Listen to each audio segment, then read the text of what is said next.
Habang nakasakay ako sa jeepney pauwi ng Lipa, ang hangin na humahampas sa aking muka ay tila hindi sapat para palamigin ang nag-aapoy kong dipa. Bawat kanto, bawat pamilyar na sari-sari store na nadadaanan namin ay nagpapaalala sa akin ng 30 taon ng pagsasama. 30 taon kaming bumuo ng pangarap sa ibabaw ng mga telang tinitipon ko. Bawat sentimo ay pinagpaguran para lang magkaroon kami ng maayos na buhay. Ngunit ang lahat ng yon, tila naging abo sa loob lamang ng isang gabi. Pagdating ko sa bahay, sinalubong ako ng katahimikan. Ang aming munting shop sa silong ay madilim, maliban sa isang ilaw sa sulok, kung saan nakatago ang mga ledger at accounting books na hawak ni Arturo. Doon siya palaging naglalagi. Ang sabi niya ay para ayusin ang mga utang at bayad sa supplier. Pinagkatiwalaan ko siya dahil ang sabi ko sa sarili ko, siya ang utak, ako ang kamay. Ngunit hindi ko alam na ang kamay ko ang bumubuo habang ang utak niya ang unti-unting sumisira sa aming pundasyon. Narinig ko ang pagdating ng kanyang sasakyan. Huminga ako ng malalim pilit na pinapakalma ang nanginginig kong mga kamay. Pumasok si Arturo na tila pagod, amoy mamahaling pabango na alam kong hindi akin, at may bakas pa ng malamig na simoy ng hangin mula sa Tagaytay. "Lucinda, bakit kising ka pa?" Sabi niya hindi makatingin ng diretsyo sa aking mga mata habang nilalapag ang kanyang bag. "Galing ako sa simbahan, mahaba ang ensayo ng choir. Pagod na pagod ako sa pag-aayos ng mga kanta para sa pista." Gusto kong sumigaw. Gusto kong itanong kung anong kanta ang inensayo nila. Ang kanta ba ng pagtataksil? O ang kanta ng pagnanakaw sa sariling asawa? Ngunit nanatili akong tahimik. Pinanood ko siyang umakyat sa itaas. Ang bawat hakbang niya ay tila pagtapak sa aking danggal.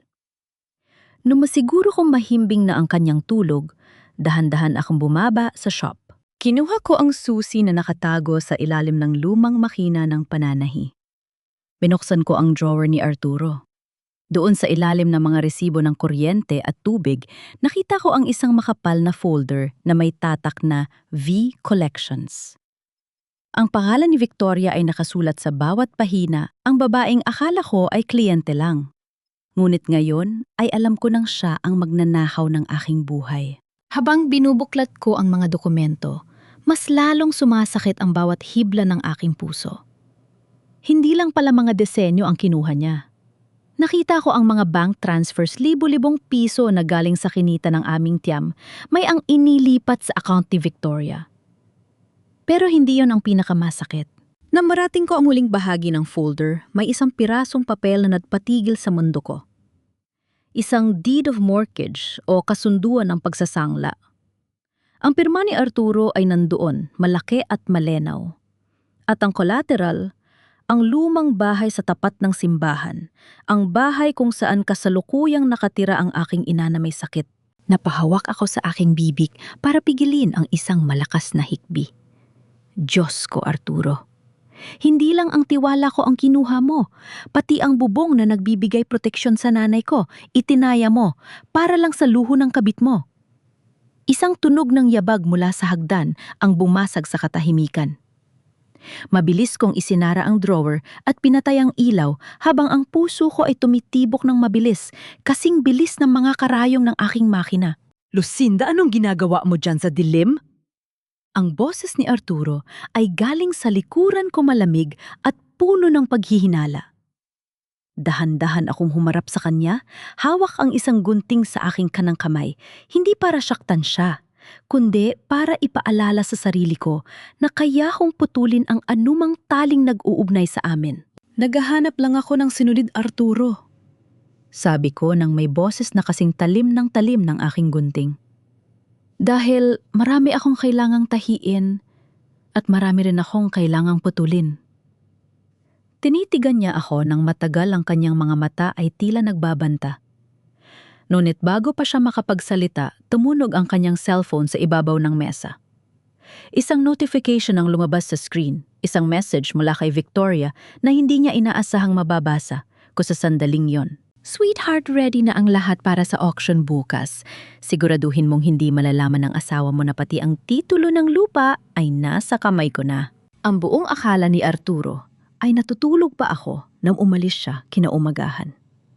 Pinanood ko siya mula sa siwang ng bintana habang maingat niyang inilalabas ang sasakyan, suot ang kanyang pinakamagandang barong na ako mismo ang nagtahi bawat tahi ay puno ng pagmamahal na ngayon ay tila naging mga tinik sa aking lalamunan. Sabi niya may special meeting daw siya sa mga opisyal ng simbahan sa Tagaytay. Lear, kasinungalingan na kasing dumi ng putik sa kalsada pagkatapos ng bagyo. Hindi ako nag-aksaya ng oras. Tinawagan ko si Mina, ang pinaka-pinagkakatiwalaan kong mananahe sa shop. Mina, ihanda mo ang tricycle.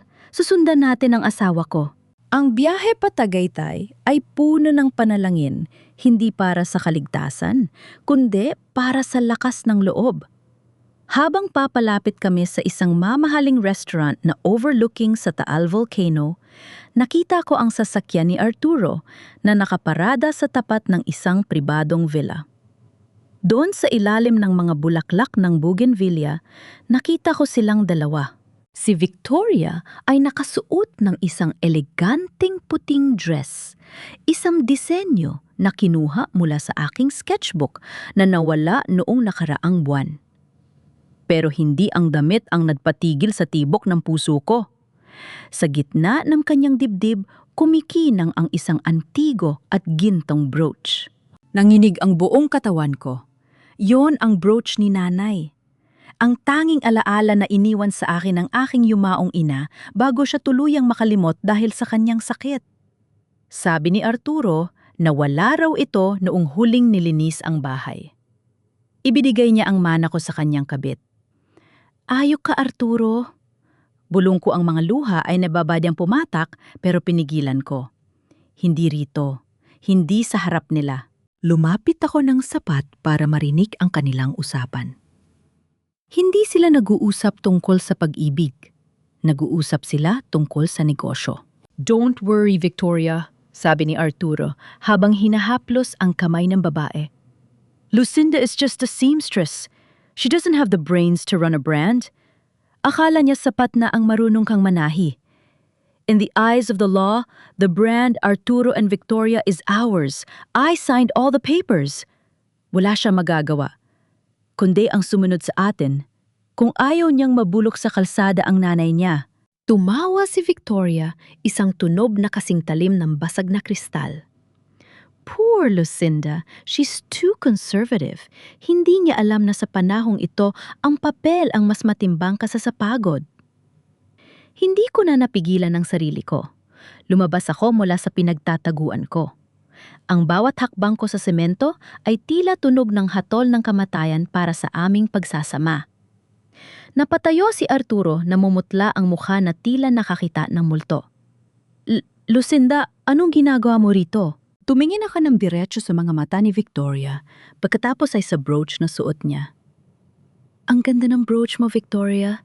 Bagay na bagay sa isang magnanakaw. Lucinda, makinig ka? Pilit na lumapit si Arturo, pero itinaas ko ang aking kamay para patigilin siya.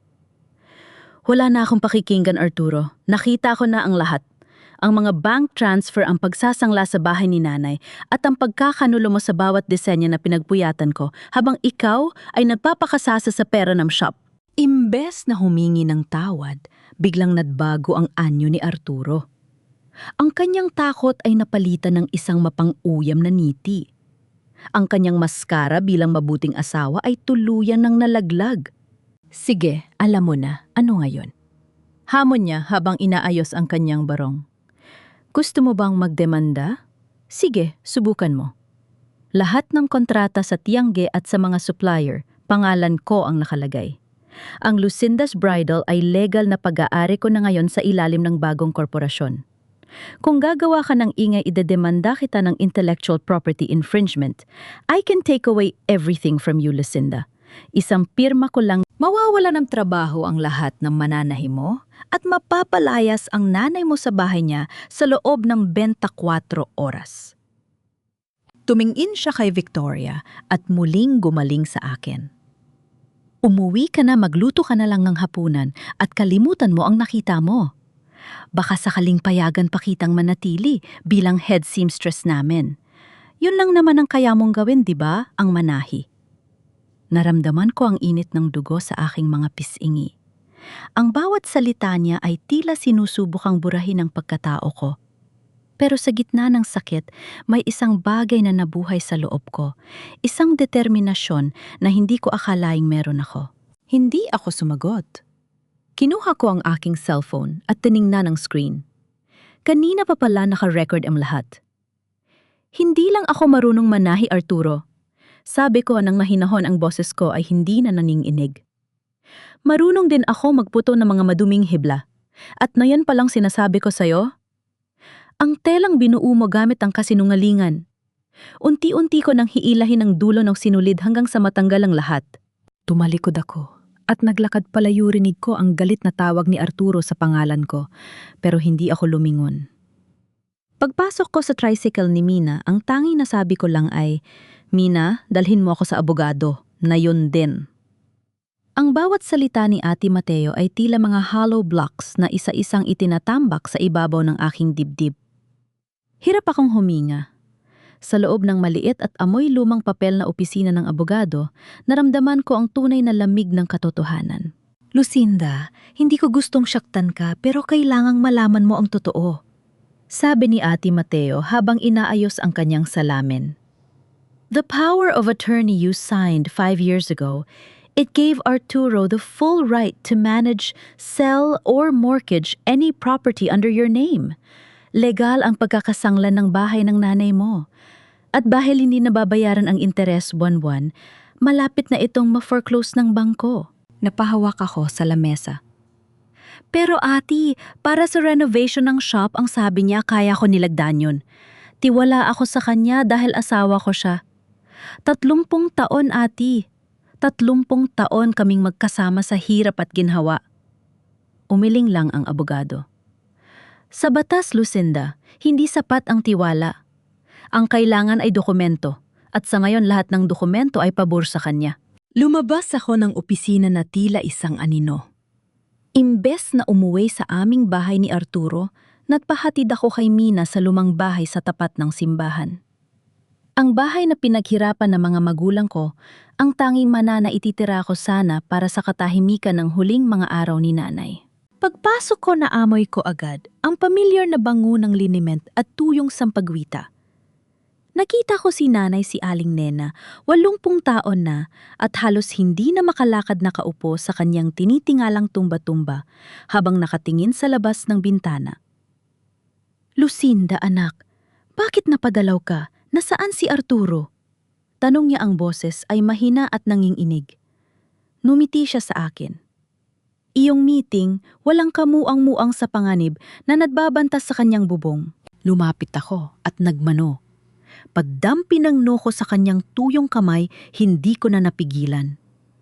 Ang mga luwang kanina ko pa kinikim-kim ay biglang umagos. Niyakap ko ang mga tuhod ni nanay at doon ako humagulgol ng walang tunog. Ayokong marinig niya ang sakit. Ayokong malaman niya na ang manugang na itinuring niyang sariling anak ay itinaya ang kanyang tahanan para sa ibang babae. "Anak, bakit ka umiiyak, May? Masakit ba sa'yo?" Pag-aalalang tanong ni nanay habang hinahaplos ang buhok ko. "Wala po, Nay. Napagod lang po ako sa shop," pagsisinungaling ko. Ang bawat haplos niya ay tila sumasamo sa akin. "Huwag mo kaming pabayaan, Lucinda. Hindi ako pwedeng sumuko. Kung mawawala ang bahay na ito, mamamatay si nanay sa sama ng loob." Pag-uwi ko sa bahay namin ni Arturo ng gabing yon, nadatnan ko siyang nakaupo sa hapagkainan, nagbibilang ng pera, maraming pera. Mga asul na 1,000 piso na nakatambak sa harap niya. "Oh, nandito ka na pala?" sabi niya nang hindi man lang tumitingala. "Sana ay natahon ka na sa Tagaytay kanina. Huwag mo nang balaking gumawa na eksena, Lucinda. Bukas pupunta rito ang mga tauhan ni Victoria. Kukunin nila ang mga archival sketches mo. Isinama ko na yon sa kontrata ng benta." Tumayo ako sa tapat niya, ang aking anino ay bumabalot sa perang binibilang niya. "Arturo, ang bahay ni nanay? Paano mo nagawang isang laang kaisa-isang tirahan na matanda? Tumigil siya sa pagbibilang at tumingin sa akin ng may malamig na mata. Business is risks, Lucinda. Kailangan ko ng capital para sa bagong brand namin ni Victoria. At huwag kang mag-alala kapag kumita na kami. Tutubusin ko rin yon. Pero sa ngayon, kailangan mong sumunod. Isuko mo ang mga sketches o bukas din may darating na sheriff sa bahay ng nanay mo. Lumapit siya sa akin, hinawakan ang aking balikat ng mahigpit, hindi para maglambing, kundi para manakot. Huwag mong subukan ang pasensya ko. Isang tawag ko lang sa bangko, mawawalan ng masisilungan ng mahal mong ina. Hindi ako kumibo. Nanatili akong estato sa harap niya, pero sa loob-loob ko naramdaman ko ang isang kakaibang lamig na bumabalot sa aking puso. Ang pag-ibig na dati ay nagbibigay ng init, na yon ay tuluyan ng naging yelo. Nang pumasok siya sa banyo para maligo, mabilis akong kumilos. Alam ko kung saan niya itinatago ang duplicate key ng kanyang briefcase. Binuksan ko ito ng walang ingay. Sa loob, nakita ko ang listahan ng mga bagong kliyente ni Victoria. Mga pangalang kinuha nila mula sa akin. Ngunit may isang bagay na kumuha ng atensyon ko. Isang maliit na notebook na may mga sulat kamay na halaga ng utang. Hindi ito sa bangko. Mula ito sa mga kilalang usurero sa Batangas. At ang petsa ng mga utang nung nakaraang linggo lang. Nanginig ang labi ko. Hindi lang pala puhunan na kinukuha ni Arturo. Nalulunod na siya sa utang sa sugal at ginagamit niya ang tiwala ni Victoria para pagtakpan ito. Biglang bumukas ang pinto ng banyo. "Anong ginagawa mo sa gamit ko?" Sigaw ni Arturo. Ang mukha ay punong-puno ng galit habang patakbong lumapit sa akin. Itinaas ko ang notebook. Ang aking mga mata ay nag-aapoy sa panibagong diskubre. "Victoria doesn't know about this, does she, Arturo? Na ang genius na partner niya ay isang baon sa utang na sugarol." "Akin na yan, Lucinda. Huwag mong pakialaman ang hindi mo naiintindihan." Mabilis na sinunggaban ni Arturo ang aking mga kamay. Sa gitna ng dilim sa kusina, naramdaman ko ang higpit ng kanyang hawak, isang marahas at nanginginig na hawak na puno ng takot. Nagpumiglas ako, hindi habil sa gusto kong saktan siya, kundi dahil sa pandidiri. Ang lalaking ito na dati ay pinagsisilbihan ko ng mainit na kape tuwing umaga, ay tila isang estranggero na may bitbit na lason sa kanyang mga palad. Hindi ko naiintindihan. Boses ko ay gumaralgal, punong-puno ng pait. "Ang naiintindihan ko, Arturo, ay nilulubog mo kami sa utang habang nagkukunyari kang matagumpay sa harap ng kabit mo. Isinangla mo ang buhay ni nanay para lang itaya sa sabong at sugal, Diyos ko. Po, Arturo, nasaan ang konsensya mo?" Bigla siyang bumitaw. Hindi siya sumigaw. Sa halip dahan-dahan siyang naupo sa silya, ang kanyang balikat ay bumagsak at ang kanyang muka ay tila tumanda ng 10 taon sa loob ng isang saglit. Ito ang Arturo na hindi ko kailanman nakita. Ang mapagkunyari at mayabang na manager ay biglang naglaho at ang natira ay isang maliit at duwag na lalaki. "Pagod na akong maging anino mo, Lucinda." Bulong niya, ang boses ay paos at basag. 30 taon. 30 taon na ang naririnig ko lang ay kung gaano kakagaling na mananahi. Ang swerte ni Arturo kay Lucinda. Si Lucinda ang bumuhay sa pamilya niyo. Ako ano? Ako tagalista lang ng tela. Tagabilang ng bariya mo? Tiningnan niya ako ng may halong puot at lumbay. Gusto ko lang namang mapatunayan na kaya ko ring magbalaki ng pera, na hindi lang ako asawa ni Lucinda. Noong nakilala ko si Victoria, nakita niya ako bilang isang businessman. Pinaniwalaan niya ang mga plano ko. Pero noong nagsimulang matalo ang mga manok ko, noong hindi ko na mabayaran ang mga inutang ko para sa opening ng shop niyo, kailangan kong kumuha sa iba. Akala ko mababawi ko rin agad. Napatitig ako sa kanya. Gusto kong maawa, pero ang bawat hibla ng sakit na idinulot niya sa amin ni nanay ay mas matimbang kaysa sa kanyang nasugat ang ego. Ang humanity na ipinapakita niya ngayon ay hindi sapat para burahin ang katotohanang ibinenta niya ang aming danggal para sa kanyang sariling pride.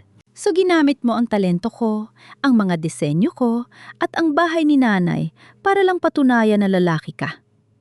Sabi ko ang boses ko ay malamig, na kasing talim ng karayom. Arturo ang tunay na lalaki, hindi nagnanakaw sa asawa. Ang tunay na lalaki, hindi itinataya ang bubong ng matanda para sa sugal. Tumayo siya bigla, ang kanyang emosyon ay muling nagbago mula sa kahinaan patungo sa depensa. Wala ka na magagawa, Lucinda. Kahit malaman pa ni Victoria ang tungkol sa mga utang ko, sa kanya pa rin ang brand at sa akin pa rin ang titulo ng lupa. Kung sisirain mo ako, sisirain mo rin ang sarili mo. Isipin mo ang mga mananahi mo kapag nalaman ng mga kliyente na magulo ang buhay natin, sino pa ang magtitiwala sa Lucinda's Bridal? Inayos niya ang kanyang gulugulong buhok at kinuha ang notebook mula sa akin. Huwag kang magbalinis. Sa mundong ito, ang may hawak ng papel ang siyang hari. At ikaw, mananahi ka lang.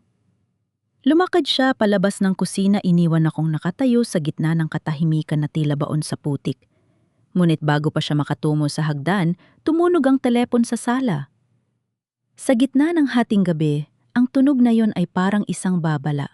Sinagot ni Arturo ang telepno. Nakita ko ang pagbabago sa kanyang mukha mula sa yabang patungo sa matinding takot. Ang kanyang hawak sa receiver ay nanginig. Ano?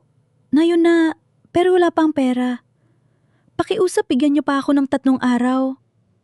Dahan-dahan siyang napasandal sa dingding, ang kanyang mukha ay nawala ng kulay. Ibinaba niya ang telepno at tumingin sa akin, ang kanyang mga mata ay punong-puno ng panganib. Sila na ba yan, Arturo? Tanong ko, ang puso ko ay tumitibok ng mabilis. Ang mga pinagkakautangan mo? Hindi siya sumagot. Sa halip, mabilis siyang kumuha ng jacket at susi ng sasakyan. Huwag kang lalabas ng bahay. At higit sa lahat, huwag mong sasagutin ang pinto kahit sino ang kumatok. Bago pa ako makapatanong, mabilis siyang lumabas at pinaharurot ang sasakyan. Doon sa gitna ng gabing yun, naintindihan ko ang isang bagay. Ang bagyong dumarating ay hindi lang tungkol sa aming pagsasama. Ito ay isang panganib na maaaring sumunog sa lahat ng aming pinaghirapan. Kinabukasan, ang tatahimikan sa shop ay tila ba isang makapal na kumot na bumabalot sa bawat makina at bawat rolyo ng tela. Wala si Arturo. Hindi siya umuwi kagabi at ang bawat tawag ko ay dumidiretso sa voicemail.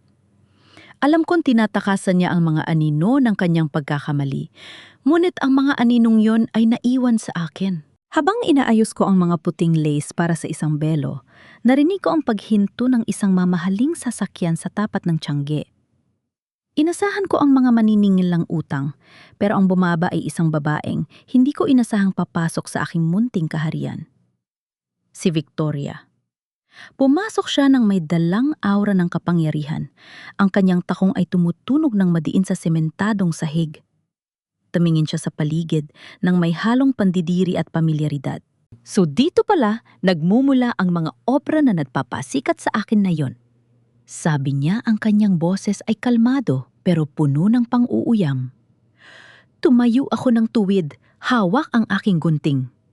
Ano ginagawa mo rito, Victoria? Hindi ba't nakuha niyo na ang lahat? Numiti siya, isang meeting, hindi umabot sa kanyang mga mata. I'm here to offer you a graceful exit, Lucinda. At para na rin paalalahanan ka na ang mundo ay maliit lang. Lumapit siya sa isang lumang litrato na nakasabit sa dingding, isang litrato namin na mga unang mananahi ko nung nagsisimula pa lang ako, 10 taon na ang nakalilipas. Hindi mo na ba ako natatandaan? Tanong niya, dahan-dahang hinahaplos ang frame. 10 taon na ang nakalilipas, lumapit ako sa'yo. Nag-apply ako bilang apprentice.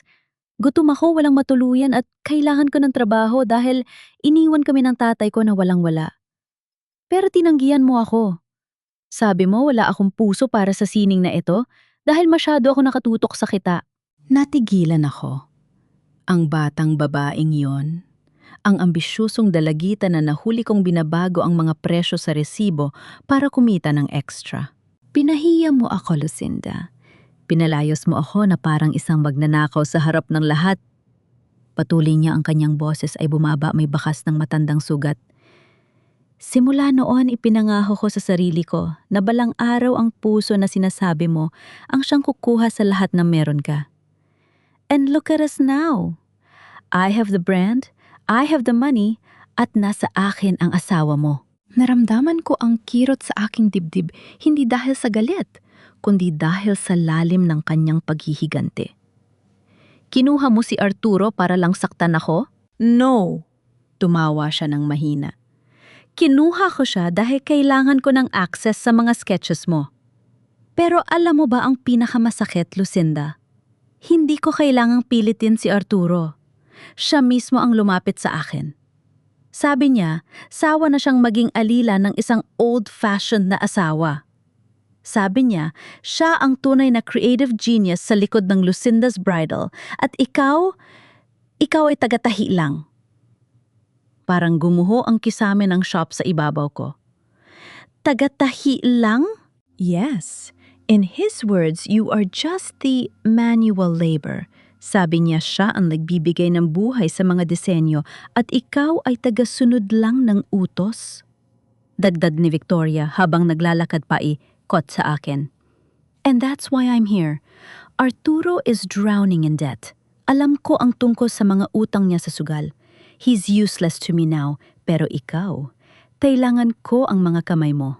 Huminto siya sa harap ko at naglabas ng isang kontrata mula sa kanyang mamahaling bag. Be my head seamstress. Work for me in the shadows. Mananatili ang brand sa pangalan ko pero ikaw ang gagawa ng lahat ng trabaho. In exchange, babayaran ko ang mortgage ng bahay ng nanay mo. Hindi siya mapapalayas. Maibabalik ko pa ang brooch na kinuha ni Arturo. Tinitigan ko ang kontrata. Ito ang pinakamalaking insult o sa buong buhay ko. Gusto niyang bilhin ang aking kaluluwa kapalit ng bubo ng aking ina. Gusto niyang burahin ang pangalan ko sa sarili kong mga gawa. Bakit mo ito ginagawa, Victoria? Tanong ko ang boses ko ay halos pabulong. Dahil gusto kong makita ka na nagtatrabaho sa ilalim ko, araw-araw paalala na ang babaeng pinalayas mo noon ang siyang nagmamay-ari sa'yo ngayon. Sagot niya ng may kasamaan. You have 24 hours, Lucinda. Isipin mo ang nanay mo. Isipin mo ang mga mananahimong mawawalan ng hanap buhay. O ang pride mo na wala namang pakinabang.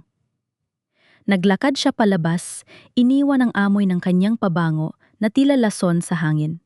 Naiwan ako mag-isa sa gitna ng shop. Tumingin ako sa aking mga kamay, ang mga kamay na may mga kalyo, ang mga kamay na nagtahi ng libu-libong pangarap para sa ibang tao. Tagatahi lang yon ba talaga ang tingin sa akin ng lalaking minahal ko sa loob ng 30 taon, dahan-dahan kong kinuha ang aking lumang sketchbook. Binuksan ko ang isang pahina na hindi ko pa ipinapakita kahit kanino, ang aking masterpiece na balak ko sanang ihandog para sa aming 30th anniversary. Hinaplos ko ang papel.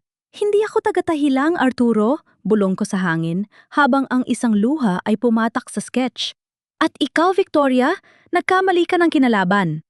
Kinuha ko ang telepo at tinawagan si Mina. Mina, tawagin mo ang lahat ng mga dati nating mananahi. Iyong mga tinulungan nating makabangon mula sa kanilang mga asawa.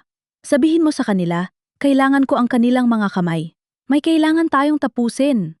Isang oras pa lang ang nakakalipas matapos umalis ni Victoria. Pero ang bawat minuto ay tila isang taon ng tag-iisa. Nakaupo ako sa gitna ng madilim na shop, hawak ang isang pirasong telang tirintas na hindi ko matapos-tapos.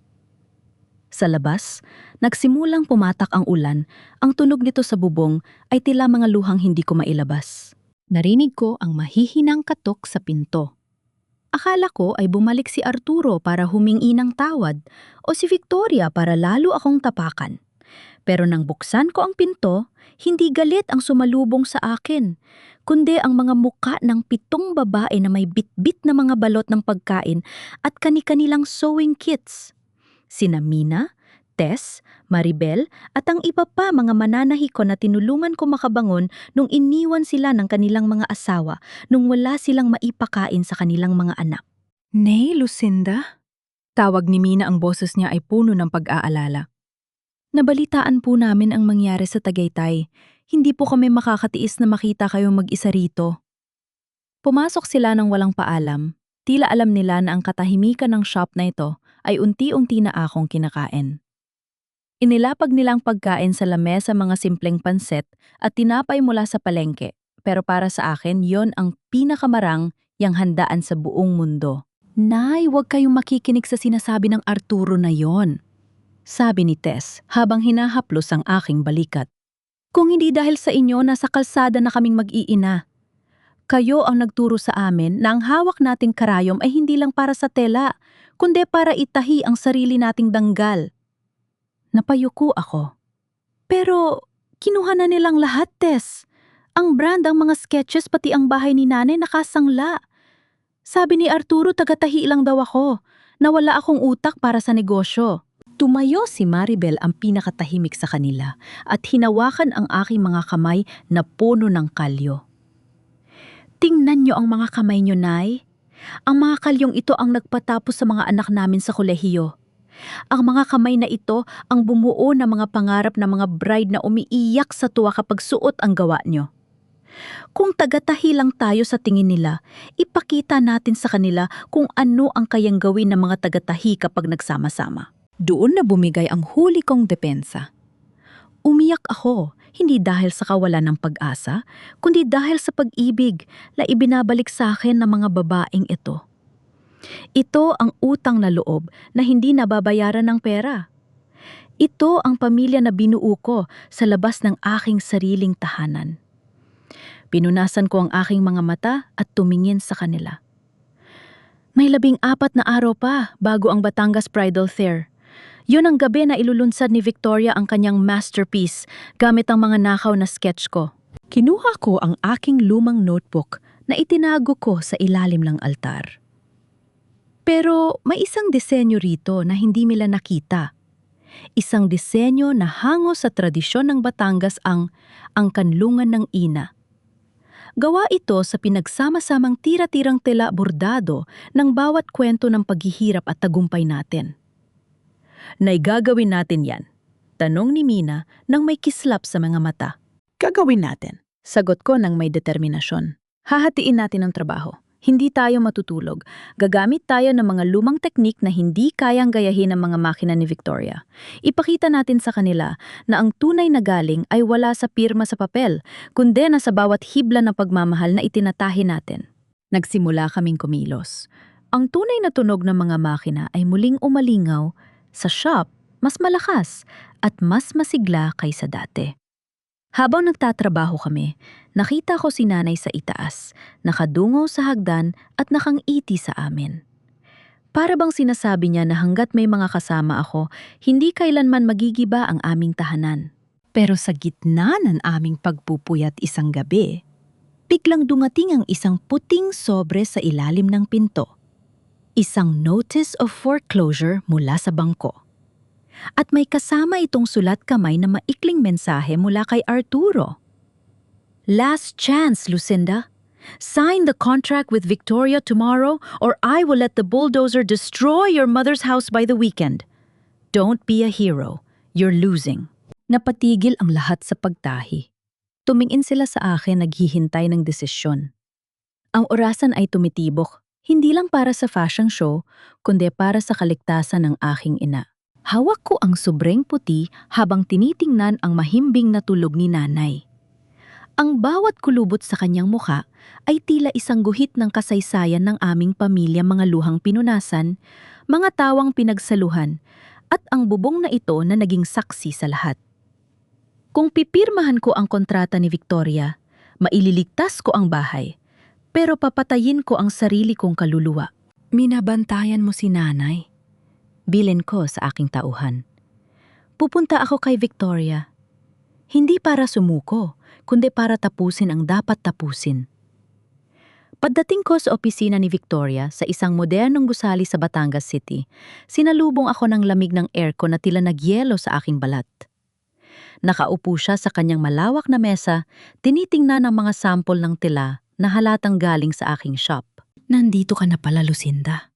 Sabi niya nang hindi tumitinggala. I see Arturo's message reached you. Smart move. Pirmahan mo na yan para matapos na ang dula-dulaang ito. Inilapag ko ang sobre sa kanyang mesa pero hindi ko ito binuksan. Tinitigan ko siya ng matagal. Victoria, isang tanong lang. Bakit kailangang ganito? Mayaman ka na, sikat ka na? Bakit kailangan mo pang sirain ang isang matandang fera na wala namang ibang ginawa kundi ang magtrabaho ng tapat? Tumayo siya at sa unang pagkakataon nakita ko ang isang bitak sa kanyang matigas na anyo. Naglakad siya sa bintana at tumingin sa labas. Dahil ang katapatan na sinasabi mo, Lucinda ay hindi nagpapakain sa nagugutom. Boses niya ay gumaralgal isang emosyong hindi ko inasahang marinig mula sa kanya. Noon pinalayas mo ako noon, bumalik ako sa aming barong-barong. Nakita ko ang tatay ko namamatay sa sakit habang walang pambili ng gamot. Sabi ko sa sarili ko, hinding-hindi na ako magiging tagatahi lang na pwedeng itapon ng kahit sino. Gusto kong maging ang taong nagtatapon. Gusto kong maging ang taong nagmamay-ari. Lumingon siya sa akin, ang kanyang mga mata ay puno ng pait. Akala mo ba masaya ako kay Arturo? He's a weak man, Lucinda. Isang lalaking kayang ibenta ang asawa niya para sa sugal ay hindi karapat-dapat sa respeto. Pero kailangan ko siya para makuha ang mga koneksyon mo. Kailangan ko ang pangalan mo para maging lehitimo ang negosyo ko. Sa sandaling yun, hindi galit ang naramdaman ko para sa kanya, kundi awa. Si Victoria ay bilanggo ng kanyang sariling takot. Ang takot na maging mahirap muli, ang takot na mawalan ng kapangyarihan. Nagkakamali ka, Victoria, mahinahon kong sabi. Ang tunay na kapangyarihan ay hindi nakukuha sa pagnanakaw. Ang tunay na respeto ay itinatahe, hindi binibili. Bago pa siya makasagot, biglang bumukas ang pinto ng kanyang opisina. Pumasok si Arturo, pawis na pawis at namumutla. Kasunod niya ang dalawang lalaking nakajacket na itim, ang mga mukha ay tila gawa sa semento. Victoria, tulungan mo ako! Sigaw ni Arturo, nagtatago sa likod ng babaeng itinatamin niya. Sila ang mga naniningil sa akin. Sabi nila, kung hindi ko mababayaran ang 3 milyon ngayong araw, kukunin nila ang lahat. Tumingin ang isa sa mga lalaki kay Victoria. Ma'am, pasensya na sa istorbo, pero ang partner nyo ay isinangla ang kagamitan sa opisina nyo at ang mga darating na kita ng bridal fair para sa kanyang utang sa kasino. Legal po ang hawak naming papel. Napatulala si Victoria. Ang kanyang empire na binuo sa kasinungalingan ay unti-unti nang nilalamon ng aninong dinala ni Arturo. Lumingon siya sa akin, ang kanyang mukha ay puno ng takot. Lucinda, anong gagawin ko? Bulong niya, tila nakakalimutan na siya ang taong nagbanta sa akin kanina lang. Kinuha ko ang aking bag at tumayo ng tuwid. Hindi ko alam, Victoria, dahil ang hawak ko lang ay karayom at sinulid. Ang mga papel na yan, kayo ang gumawa niyan. Lumabas ako ng opisina habang naririnig ang sigawan ni na Arturo at Victoria sa loob. Pagbaba ko sa lobby, tinawagan ko si Ate Mateo. Ati, ihanda mo ang lahat ng records ng mga dating kliyente. Ang mga sulat ng pasasalamat na may petsa mula pa noong dekada 90 at ang video recording sa Tagaytay. At pakisabi kay Mina, ituloy ang pananahi. Dahil sa bridal fair, hindi lang damit ang ipakikita natin. Ipakikita natin ang katotohanan. Naramdaman ko ang pag-alon ng tapang sa aking dibdib. Ang orasan ay tumitibok pa rin, pero sa pagkakataong ito, hindi na ako ang tumatakbo. Sila na ang hinahabol ng kanilang sariling mga demonyo. 3 araw bago ang bridal fair, ang aming munting shop sa Lipa ay naging isang kuta ng pag-asa. Walang tigil ang tunog ng mga gunting at ang huni ng mga makina. Sina Mina at ang iba pang mga babae ay hindi na umuwi. Dito na sila natulog sa ibabaw ng mga tumpok ng tela. Ang kanilang mga daliri ay may mga benda na dahil sa pagod, pero ang kanilang mga mata ay nagminingning pa rin. Nay Lucinda, tignan niyo po, tawag ni Mina habang maingat na itinataas ang laylayan ng aming ginagawang gown. Ang bawat borda ng pina at abaka ay tila humihinga. Hinaplos ko ang tela. Ito ang kanlungan ng ina.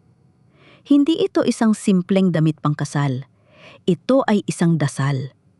Pinagsama-sama namin ang mga lumang retaso mula sa mga damit ng aming mga lola hinaluan ng mga modernong linyada at bawat tahi ay sumisimbolo sa pagbangon. Habang ang buong mundo ay nakatingin sa kinang ng pera kami ay nakatingin sa tibay ng hibla. Ngunit ang katahimikan ng aming paggawa ay binalot ng isang marahas na kalabog sa pinto. Napatayo ang lahat. Pumasok si Arturo. Hindi na siya ang mayabang na lalaking nakita ko sa Tagaytay. Gusot-gusot ang kanyang barong mapula, ang mga mata at amoy alak siya kahit tanghaling tapat. Pagkakita niya sa akin, dahan-dahan siyang lumuhod sa gitna ng shop sa harap ng lahat ng mga mananahi ko. Lucinda? Pakiusap. Bulong niya, ang boses ay puno ng panginginig. Kausapin mo si Victoria. Tausapin mo ang mga maniningil. Sabi nila, papatayin nila ako kung hindi ko maibibigay ang pera bukas. Ikaw lang ang makakatulong sa akin, Lucinda. Pirmahan mga ang kontrata. Please. Para sa akin. Para sa 30 taon nating pagsasama. Tiningnan ko siya mula ulo hanggang paa. Ang lalaking ito na minsan ay itinuring kong pundasyon ng aking buhay ay isa na lang guho. Tumayo ka dyan, Arturo. Nakakahiya ka sa mga tao. Malamig kong sabi. Hindi ako tatayo hanggat hindi mo ako pinapatawad. Sigaw niya tila isang batang nagmamaktol. Lucinda, asawa mo, ako utang na loob, iligtas mo ako. Ibibigay ko sa'yo ang lahat ng sketches, pati ang titulo ng bahay ni nanay. Gagawa natin ang paraan, basta iligtas mo lang ang buhay ko. Lumapit ako sa kanya, hindi para alalayan siya, kundi para ituro ang pintuan. Ang utang na loob ko sa iyo, Arturo, ay nabayaran na ng bawat luhang pumatak sa mga telang ninakaw mo. At ang bahay ni nanay, hindi mo na kailangang gawa ng paraan dahil alam ko na ang totoo.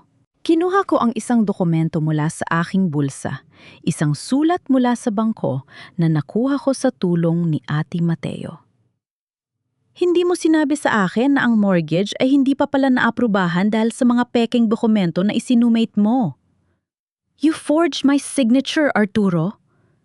Inisit mo na dahil hindi ako nakapagtapos ng pag-aaral, hindi ko maiintindihan ng mga fine print. Ngunit nakalimutan mo na bago ako naging mananahi, naging tindera ako sa palengke. Marunong ako magbilang ng butas ng karayo, o lalo na ng mga butas ng iyong kasinungalingan.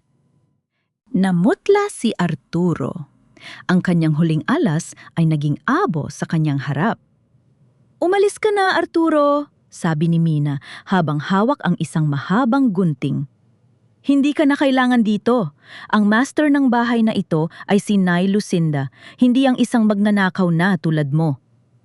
Habang papalabas si Arturo na tila isang basang sisiw, tumunog ang aking cellphone. Isang text message mula sa isang hindi kilalang numero, pero alam ko kung kanino galing. Lucinda, the show starts in 48 hours. I heard what happened to Arturo. The debt collectors are coming for the exhibition booths too. If you want to save your work, meet me at the back of the cathedral. One last talk. V. Tumingin ako sa aking mga kasama. Ipagpatuloy niyo ang paggawa, huwag kayong hihinto hanggat hindi na itatahi ang huling butones. Lai, pupunta po ba kayo? Tanong ni Maribel. Pupunta ako, sagot ko habang isinusuot ang aking belo. Dahil ang katedral ang saksi sa kasal namin ni Arturo, at doon ko rin tatapusin ang lahat ng ugnayan ko sa mga taong sumira sa aking pangalan. Ang gabi ng Batangas Bridal Fair ay puno ng liwanag musika at amoy ng mamahaling pabango. Sa gitna ng malawak na ballroom ng hotel, nakatayo ang pinakamalaking booth, ang V&A Couture. Nakapaskil ang pagmumukha ni na Victoria at Arturo sa isang malaking poster, tila sila ang hare at reyna ng industry, anam kasal. Ngunit sa isang maliit at madilim na sulok sa kabilang dulo, naroon ang aking booth. Walang malaking poster, walang kumikinang na ilaw. Ang tanging nakasulat sa isang simpleng kahoy na karatula ay, Lucinda Ramos, ang bawat tahi ay katotohanan. Nay, handa na po kami! Bulong ni Mina. Ang aking mga mananahi ay nakasuot ng unipormeng puti malinis at kagalang-galang. Sa likod namin nakatago sa ilalim ng isang velvet na tela ang aming masterpiece. Nagsimula ang fashion show. Umakyat si Victoria sa entablado suot ang kanyang pinaka-eleganteng nitik. Sa tabi niya si Arturo ay pilit na nagpapakatatag. Kahit na alam kong kanina pa siya patingin-tingin sa pinto, naghihintay sa mga aninong sisingil sa kanya. Ngayong gabi, ilulunsad namin ang koleksyong magbabago sa kasaysayan ng disenyong Pilipino, anunsyo ni Victoria. Ang bawat guhit dito ay galing sa henyo ng aking partner na si Arturo Ramos. Lumakad ang mga modelo. Isa-isa nilang isinuot ang mga disenyong kinuha nila sa aking sketchbook. Ang mga manonood ay nagpapalakpakan humahanga sa ganda ng mga lace at beads. Pero sa bawat palakpak, tila may isang karayom na tumutusok sa aking puso. Ngayon na Mina, sabi ko ng mahinahon, binuksan namin ang aming booth. Imbes na modelo ang iniharap namin sa mga tao ay mga archival photos. Malalaking litrato ng mga bride ko mula noong 1995, 2005, 2012. Ang bawat litrato ay may katapat na orihinal na sukat lumang resibo ng tela at ang aking pirma sa bawat sulok ng mga lumang pattern. Ang mga tao ay nagsimulang lumapit. Nagsimula silang magbulungan. Nakita nila na ang mga bagong disenyo ni Victoria ay eksaktong kopya ng mga gawa ko 20 taon na ang nakalilipas. Look, ito ang suot ko nung kasal ko sa Lipa Cathedral 10 years ago. Sigaw ng isang babae habang itinuturo ang litrato sa booth ko at pagkatapos ay tumingin sa modelong nasa entablado. Ito ang eksaktong disenyo. Bakit sinasabi nilang bago ito? Ang bulungan ay naging ingay. Ang ingay ay naging kaguluhan. Tumigil ang musika. Napatingin si Victoria at Arturo sa aming direksyon. Nakita ko ang takot sa mga mata ni Arturo at ang nag-aapoy na galit sa mukha ni Victoria. Pero bago pa sila makapagsalita, pumasok ang 3 lalaking nakabarong na itim, hindi sila mga kliyente. Sila ang mga sheriff kasama si Ate Mateo. Mr. Arturo Ramos, malakas na sabi ni Ate Mateo habang bitbit ang mga legal na dokumento. Dala namin ang utos ng korte para sa preliminary injunction. Ipinapatigil ang lahat ng benta at pagpapakita ng mga disenyong ito dahil sa kaso ng copyright infringement at falsification of documents. Hindi pa doon natatapos. Sa kabilang pinto, pumasok ang mga lalaking kinatatakutan ni Arturo, ang mga naniningil. Hindi sila nag-iskandalo, pero ang presensya nila sa paligid ni Victoria ay sapat na para mangginig ang lahat. Victoria! Sigaw ni Arturo humahawak sa braso ng babae. Tulungan mo ako! Sabi mo po, protektahan mo ako! Tinabig siya ni Victoria nang may pandidiri. Protect you, Arturo. Kinuha mo ang lahat ng pera ko para lang ipambayad sa utang mo sa sugal. Ginamit mo ako at ngayon, pati ang pangalan ko, nadadamay sa pagnanakaw mo sa asawa mo. Tumingin si Victoria sa akin. Ang kanyang mukha ay punong-puno ng pagkatalo at kahihiyan. Hindi siya makapagsalita. Ang hiya na pilit niyang itinago sa ilalim ng ginto at kinang ay lumitaw sa harap ng lahat ng matatayog na tao sa Batangas. Lumakad ako patungo sa entablado. Hindi ako mabilis, hindi ako marahas.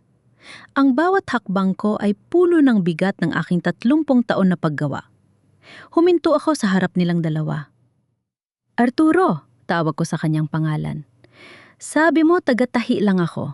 Sabi mo wala akong yutak. Inilabas ko ang huling piraso ng katotohanan, ang antigo at gintong brooch ni nanay na nakuha ko mula sa bag ni Victoria kanina habang nasa kaguluhan sila. Ang tagatahi na ito ang nagbuo sa'yo at ang tagatahi na ito rin ang tatapos sa'yo. Hinarap ko ang mga manonood. Hindi kailangan ng titulong Ingles para maging disenyador.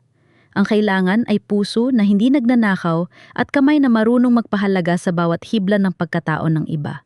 Sa huling sandali, inilantad ni Mina ang aming masterpiece, ang kanlungan ng ina. Ang lahat ay natahimik. Ito ay hindi lamang damit. Ito ay isang sining na nagpapakita ng lahat ng sugat at tagumpay ng isang babae. Sa gitna ng kaguluhan, ang ganda ng katotohanan ang nanaig. Naglakad palabas ang mga sheriff bitbit si Arturo para sa investigasyon. Si Victoria naman ay naiwang mag-isa sa gitna ng entablado habang ang mga kliyente niya ay isa-isang tumatalikod at lumilipat sa aking maliit na booth.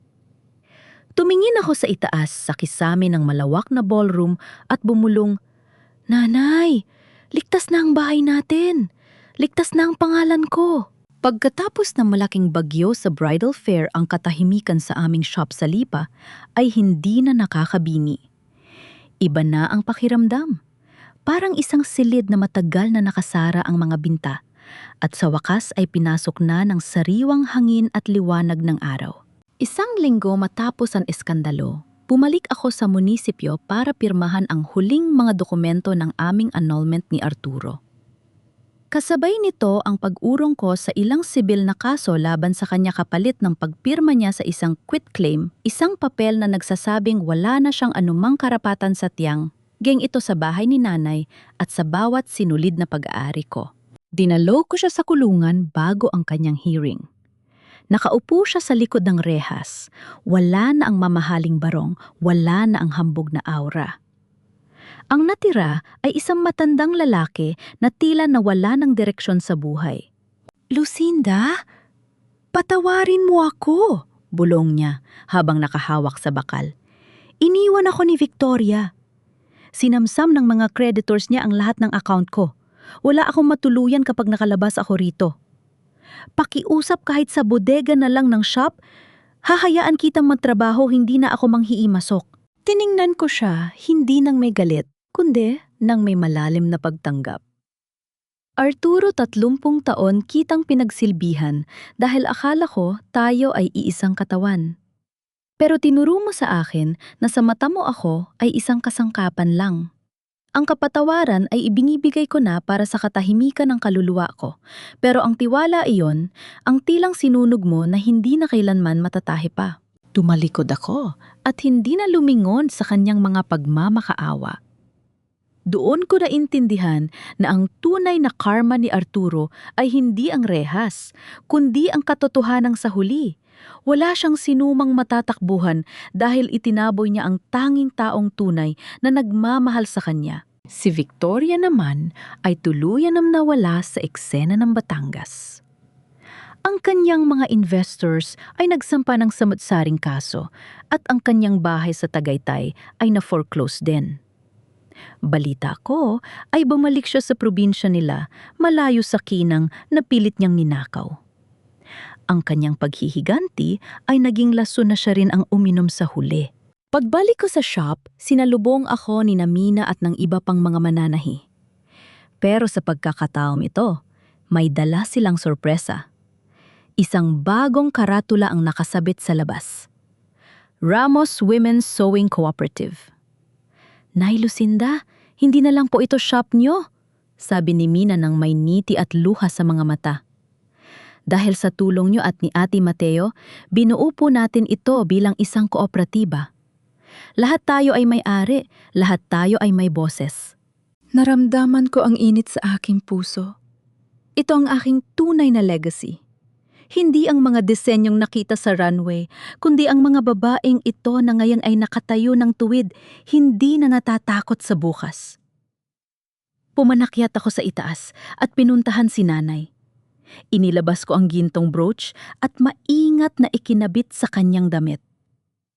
"Nay, heto na po ang sa inyo," bulong ko. Tiningnan ako ni nanay at sa isang pambihirang sandali ng kalinawan, nang isip hinawakan niya ang aking pisngi. "Lucinda, ang ganda ng gawa mo anak, napakatibay ng pagkakatahe." Naiyak ako habang nakasandal sa kanyang balikat. Alam kong mahaba pa ang biyahe, marami pang telang kailangang gupitin at tahiin. Pero sa pagkakataong ito, hawak ko na ang sarili kong gunting. Kinuha ko ang isang bagong rolyo ng telang puti at inilatag sa lamesa. Kinuha ko ang aking bulpen at sa unang pagkakataon sa loob ng 5 dekada, isinulat ko ang aking pangalan sa ilalim ng bagong disenyo ng may malaking titik